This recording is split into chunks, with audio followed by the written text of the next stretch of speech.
اليوم احنا اجينا هنا للمدينة المائية بأربيل، مكان العائلة العراقية. إذا ردت تتونس تجي لأربيل فلازم تجي للمدينة المائية، أجواء عائلية حلوة.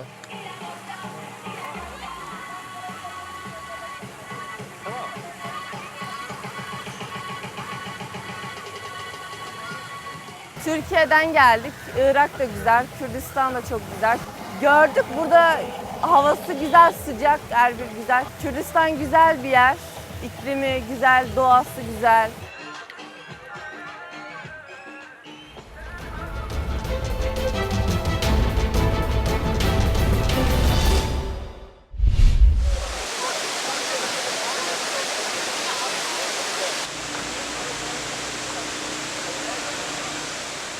ئێمە لە کفری و هاتیینە گەرمیانە وەلای خۆمان دەزانێت منتقەیەکی کوێستانە خۆشە و ڕوویمان لێ کردەوەکی جەژن و قەوم و کەس و کار و هاتیینە بۆ ئێرانە بۆ خۆشی و لەبەر جەژن و سەیران و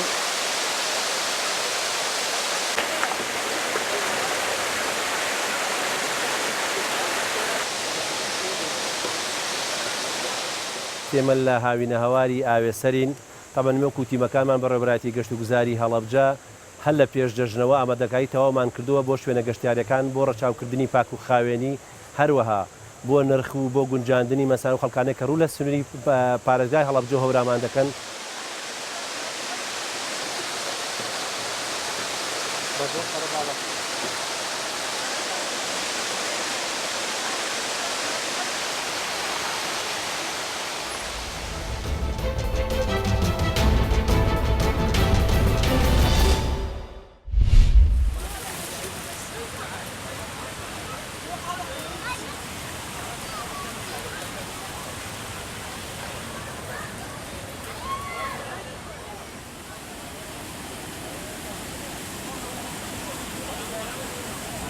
لەمڕۆ مەوسمی گەشتیاری دەست پێ دەکاتن گەشتارێکی زۆر سەردانی هاوینەوارەکەمان دەکەن بۆ گەشت بەسەر بردن و هەوایەکی چونکە هەوایەکی فێنێکی خۆشە هاوینشە گەرمایە.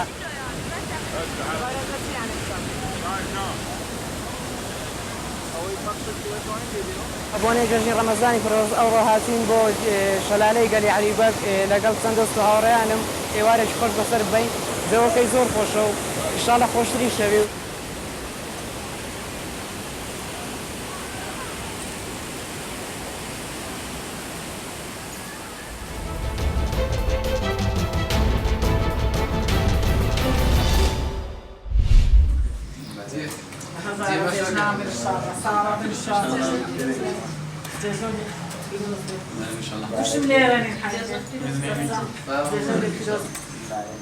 أحد قبل إن شاء الله.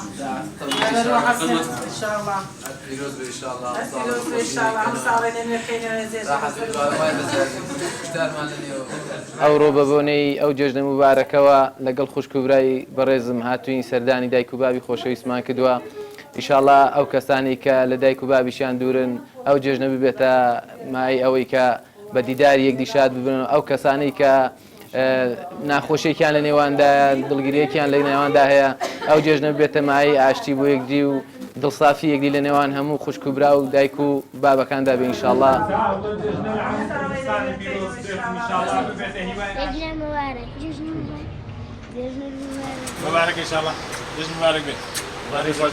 پیرۆزبایی جەژنی ڕەمەزان لە هەموو موسڵمانانی دنیاە بە تایبەتی موسڵمانانی وڵاتی خۆمان دەکەم. ئینشاءڵڵا بەو ئومێدەی کە ئاژاوە و جێرە و کێشە لە نێوان موسڵماناندا نەمێنێ.